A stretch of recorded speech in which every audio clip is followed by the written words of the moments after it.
Hello friends, I am Yogendra Agarwal and you are watching your own YouTube channel Commerce Mantra by Yogendra sir.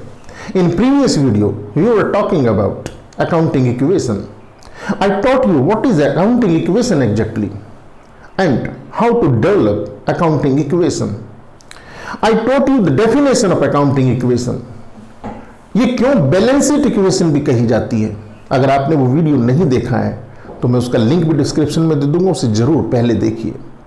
आज उसके आगे की बात हम करने वाले हैं। आज का वीडियो कुछ खास होने वाला है क्योंकि मैं इसे न्यूमेरिकल टच देने वाला हूं। मैं आपको इस तरह के रूल्स बताने वाला हूं जो टेक्निकल नहीं है, आप आसानी से समझ सकते हैं और ये चैप्टर आपको कभी भी दिक्कत नहीं करेगा। इस चैप्टर में कभी प्रॉब्लम आपको होगी नहीं, कैसा भी क्वेश्चन आपको एग्जाम में आ जाए। स्टूडेंट्स, जब हम बात करते हैं रूल्स ऑफ अकाउंटिंग इक्वेशन, मैंने यहां लिखा है रूल्स ऑफ अकाउंटिंग इक्वेशन, मतलब इसके कुछ नियम हैं। इस अकाउंटिंग इक्वेशन को हम कैसे डेवलप करते हैं, इसका क्वेश्चन हम कैसे डेवलप करते हैं, इसके कुछ नियम हैं। उन नियमों को हमें आसान तरीके से समझना है। देखो बच्चों, मैंने यहां पर ये 4 कैटेगरी में इसे बांट दिया है। सबसे पहले expenses, income, asset and liability, यानी कि जो रूल्स हैं, मैंने उन रूल्स को इन 4 कैटेगरी के हिसाब से डेवलप किया है, इसके हिसाब से बांट दिया है। समझने में आसानी रहेगी, आपस में होच पोच नहीं होगा। जैसे पहले, सबसे पहले मैं एक्सपेंस की बात करूं। अगर कोई एक्सपेंस होता है तो जो हमारी बेसिक अकाउंटिंग इक्वेशन है उसमें क्या चेंजेस आएंगे, मैं फिर से एक बार याद दिला दूं। हम यहां डबल एंट्री सिस्टम को फॉलो करते हैं। जब हम अकाउंट बना रहे होते हैं, when we are preparing accounts, तो हम कौन सा सिस्टम, ड्यूल अकाउंटिंग सिस्टम हमने पढ़ा है।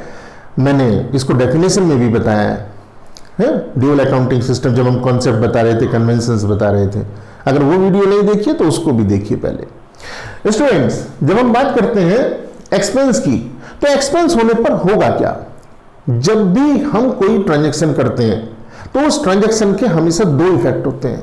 ऐसी कोई ट्रांजैक्शन ही नहीं है जिसका केवल सिंगल इफेक्ट हो। तो वही, जब सिंगल इफेक्ट नहीं है तो फिर हम क्या करें, उन दोनों इफेक्ट को रिकॉग्नाइज करें।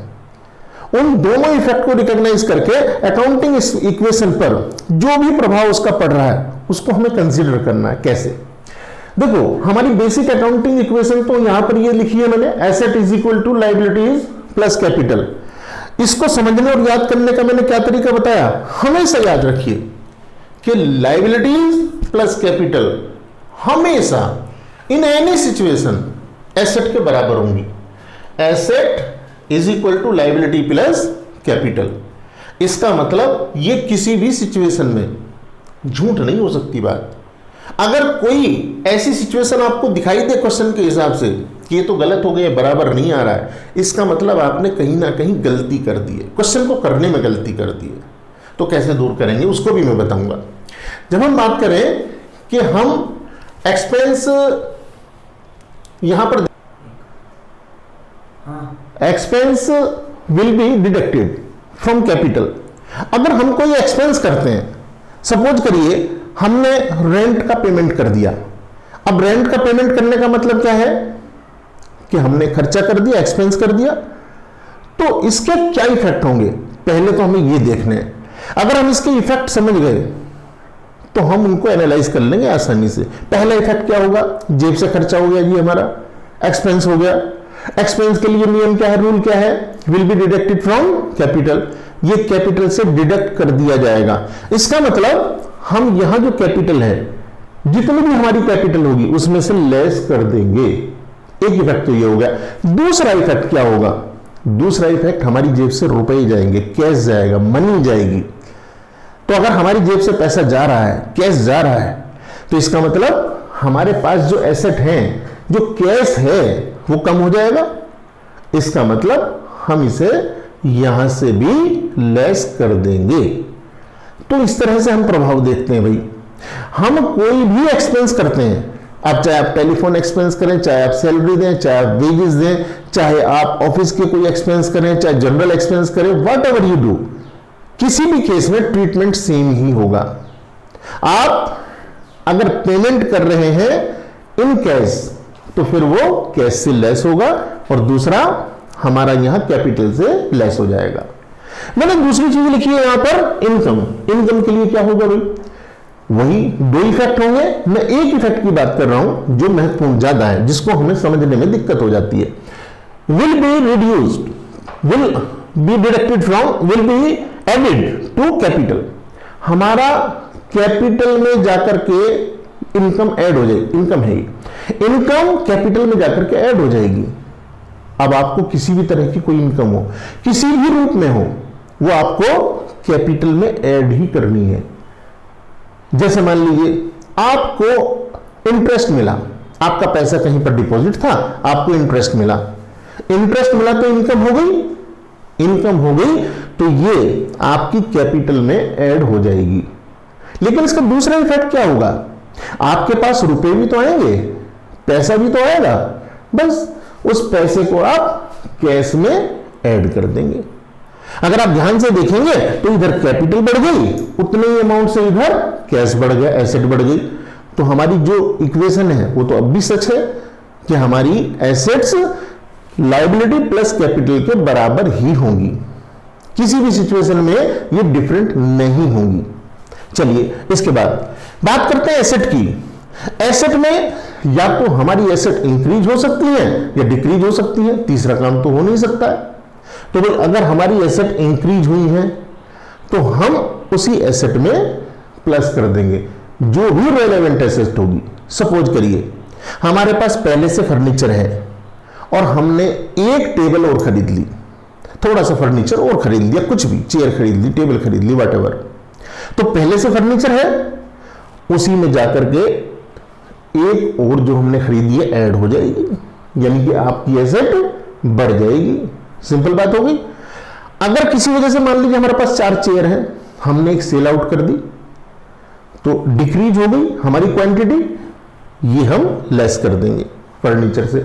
अच्छा सपोज करिए कोई एसेट पहले से आपके इस इक्वेशन में पिक्चर में नहीं दिख रही है और ऐसी कोई एसेट नई आपने परचेज कर ली, तब क्या होगा? तो कोई बात नहीं, एक कॉलम उसके नाम का और बना लेंगे। सपोज करिए हम कैश और स्टॉक के कॉलम बनाए हुए थे और फर्नीचर और खरीद लिया हमने, तो एक कॉलम हम उसके नाम का भी बना देंगे। बेहद आसान तरीके से मैंने आपको क्या क्या सिखा दिया है, एसेट, इनकम, एक्सपेंस, तीनों चीजें डिफाइन कर दी है। लेकिन इसका भी दूसरा प्रभाव तो होगा।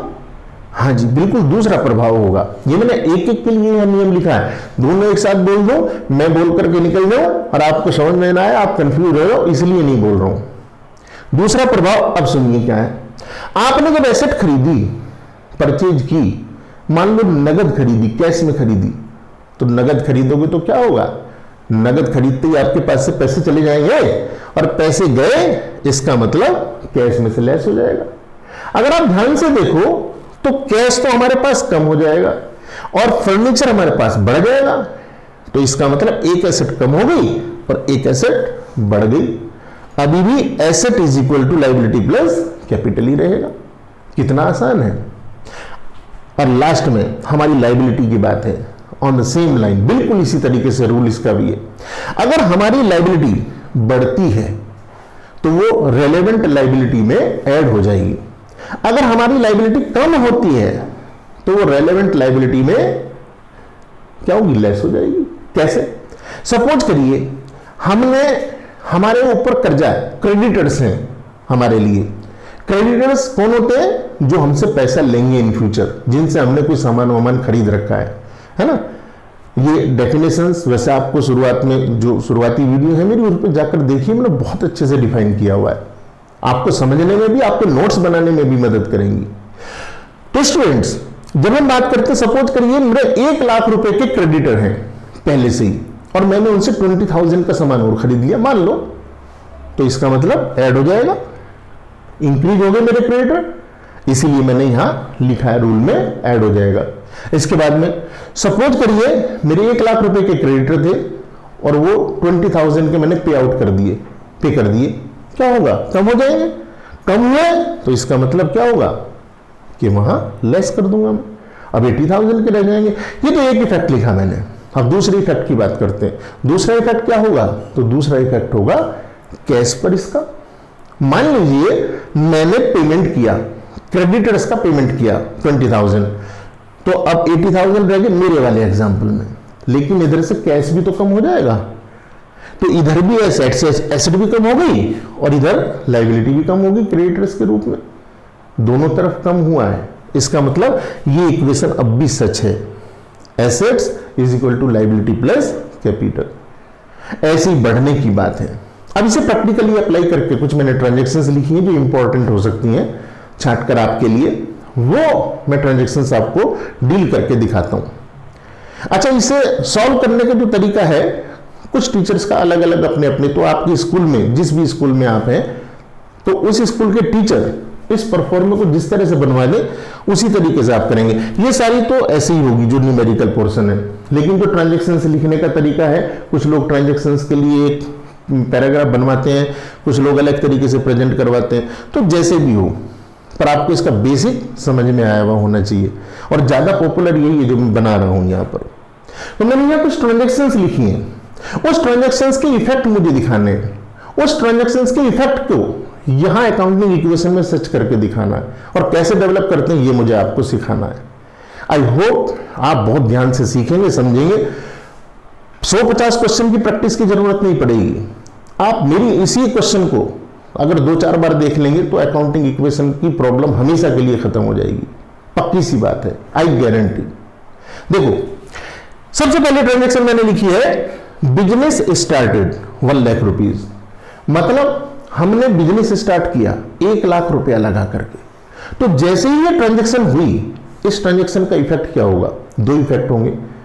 एक तो हमारी कैपिटल इंक्रीज हो जाएगी, लायबिलिटी साइड में है, नियम के अनुसार 1 लाख रुपए हमारे पास में आ जाएंगे, लेकिन कैश भी तो आएगा, 1 लाख रुपए का कैश भी हमारे पास में आ जाएगा, लेकिन यहां कोई फर्क नहीं पड़ेगा। बताइए, कोई दिक्कत हो सकती है समझने में? 2 इफेक्ट थे, दोनों इफेक्ट मैंने समझ लिए, बच्चों वाली बात हो जाएगी बस। फिर ये नेक्स्ट ये मैंने लिखा है T1। T1 का मतलब है ट्रांजैक्शन 1, T2 मतलब ट्रांजैक्शन 2, इस तरह से लिखा है। देखो भाई, एक ट्रांजैक्शन हमारी ये पूरी हो जाती है, इसके इफेक्ट मैंने ले लिए। दूसरा, गुड्स परचेज्ड 5000 रुपीज, 5000 रुपए की गुड्स परचेज कर ली। अब इसमें ऐसा तो लिखा नहीं है कि उधारी परचेज की है, मतलब हमने क्रेडिट पर परचेज किया, ऐसा तो नहीं लिखा है। इस पर हम ये मानते हैं कि ये नगद खरीदी होंगी, इन कैश खरीदी होंगी। If specifically is not mention, अगर हमें स्पेसिफिकली मेंशन नहीं किया है कि उधार खरीदी है, तो हम अपनी तरफ से नहीं सोचते हैं कि उधार खरीदी है, हम यही मान करके चलते हैं नगद खरीदी है। तो भाई हमने ये गुड्स खरीदी 5000 रुपए की, इसके इफेक्ट क्या होंगे? 2 इफेक्ट होंगे, क्योंकि हम तो डबल एंट्री सिस्टम को फॉलो कर रहे हैं। पहला इफेक्ट क्या होगा? 5000 रुपीज का हमारे पास स्टॉक आ जाएगा, यानी कि एक एसेट क्रिएट हो जाएगी। तो अगर हम इस रूल की बात करें, एसेट इंक्रीज होगी तो प्लस कर देंगे। पहले से तो हमारे पास में स्टॉक है नहीं, 0 है, अभी व्यापार शुरू किया हमने, बिजनेस शुरू किया है, स्टॉक कुछ नहीं था, 0 है, लेकिन इस ट्रांजैक्शन में 5000 रुपए का स्टॉक आ गया। तो इस ट्रांजैक्शन के लिए मैं लिख देता हूं 5000 का स्टॉक आ गया। लेकिन एक इफेक्ट और भी तो होगा, हमारे पास से पैसा भी तो चला गया, तो इसका मतलब हम 5000 कैश में ये माइनस भी कर देंगे। और इसको एक मैं नाम दे देता हूं न्यू ट्रांजैक्शन। न्यू ट्रांजैक्शन, ये प्लस हो गया, यहां से माइनस हो गया। अभी नेट इफेक्ट देखो क्या आया, 95,000, और ये आ गया 5000। यहां अभी भी ऐसे ही है, यहां कोई चेंज नहीं हुआ है, इस ट्रांजैक्शन का कोई फर्क नहीं पड़ा है। इसका मतलब यहां अभी भी ऐसा ही है, और यहां कैपिटल पर भी इसका कोई फर्क नहीं पड़ा है। इसका मतलब 1 लाख रुपीज हमारे क्या हो गए, इधर इज इक्वल टू के इधर 1 लाख है लायबिलिटी साइड में, लेकिन इधर भी तो 1 लाख है, 95,000 कैश के नीचे और 5,000। इसका मतलब हमारी जो इक्वेशन है accounting equation, it holds good. इसका मतलब ये अभी भी उतनी ही सही है, तो कोई इसमें दिक्कत वाली बात नहीं है। अब देखो स्टूडेंट्स, हम बात करें अगर purchase of goods next transaction की। अच्छा, इसको जो लिख देते हैं इसको लिख देते हैं न्यू बैलेंस। क्या लिख देते हैं? New balance. मैं शॉर्टकट में लिख रहा हूं बच्चों, न्यू बैलेंस। ये हमारा 95,000, 5,000 और उधर 1 लाख। हमारी नेक्स्ट ट्रांजेक्शन क्या है? इसे मैं लिख दूं नेक्स्ट ट्रांजेक्शन। Next transaction. तो स्टूडेंट्स 4,000 रुपीज का ऑन क्रेडिट गुड्स खरीद लिया हमने 4,000 रुपए का गुड्स ऑन क्रेडिट खरीद लिया, उधार खरीद लिया है। अब उधार खरीदेंगे तो क्या होगा भाई? लायबिलिटी बढ़ जाएगी हमारी। अगर हमने उधार खरीदा तो बाद में तो पैसे देने पड़ेंगे ना, इसका मतलब लायबिलिटी बढ़ जाएगी। और लायबिलिटी किस रूप में बढ़ेगी? क्रेडिटर्स के रूप में। इसका मतलब हमें 4,000 रुपीज के क्रेडिटर यहां पर प्लस करने पड़ेंगे। ये क्रेडिटर के लिए मैंने पहले से कॉलम बना रखा है। 4,000 प्लस हो गए क्रेडिटर्स में, लेकिन एक और भी तो फर्क पड़ा है। दूसरा इफेक्ट क्या है? हमारे पास स्टॉक भी तो आया है। इसका मतलब स्टॉक में भी 4,000 रुपए प्लस हो जाएंगे, क्योंकि एसेट हमारी इंक्रीज हो रही है। लेकिन फर्नीचर पर कोई फर्क नहीं है, कैश पर कोई फर्क नहीं है। तो हमारा जो नए बैलेंसेस आ जाएंगे वो आ जाएंगे अब इस तरीके से। देखो यहां पर अभी भी 95,000 है, यहां पर ये 9,000 है, यहां कुछ नहीं, यहां 4,000 है, यहां पर 1 लाख रुपीज है।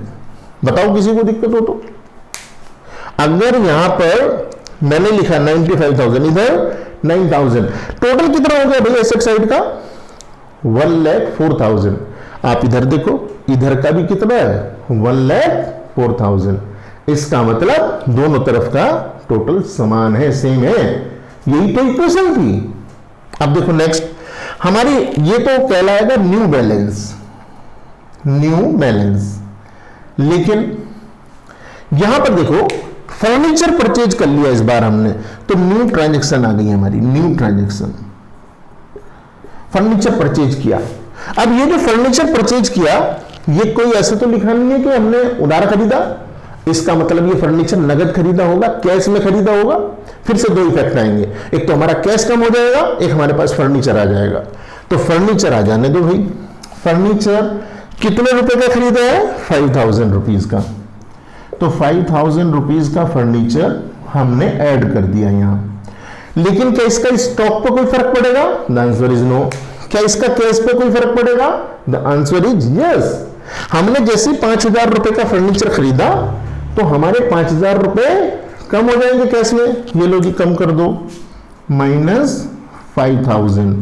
तो ये लेस करेंगे, 90,000 रह गया। ये कोई फर्क इस पे पड़ेगा नहीं। ये अभी भी 9,000 है, ये 5,000 है, इस पर कोई फर्क पड़ेगा नहीं।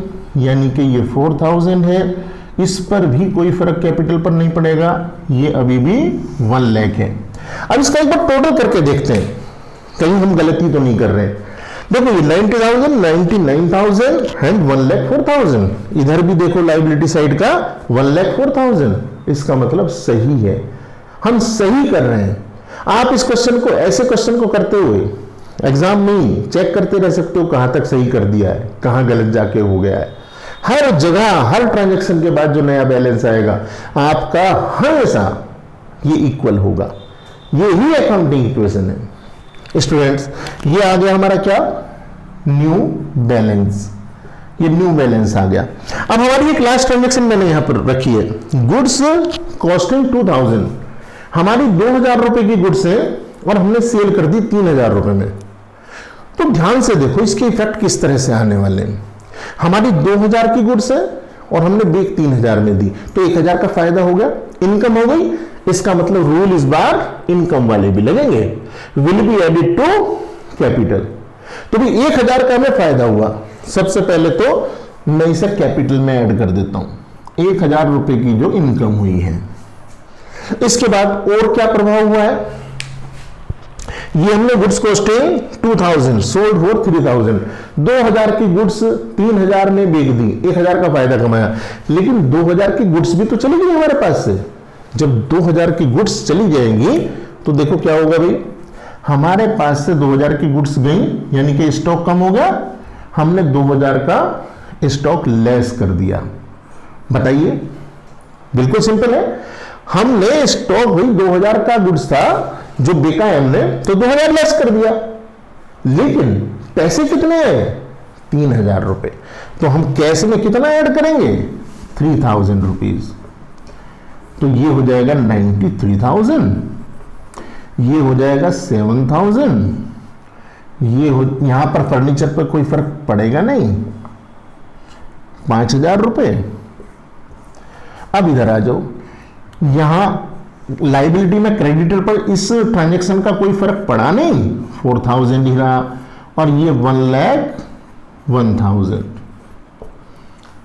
देखो स्टूडेंट्स, अगर किसी को दिक्कत है तो मुझे कमेंट सेक्शन में बताना। वैसे मैंने जितना डिटेल हो सकता था ये किया।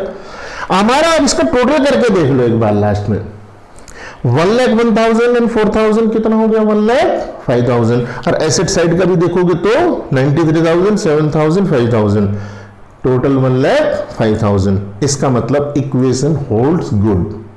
मैंने इस क्वेश्चन के जरिए आपको अकाउंटिंग इक्वेशन के रूल समझाने की कोशिश की है।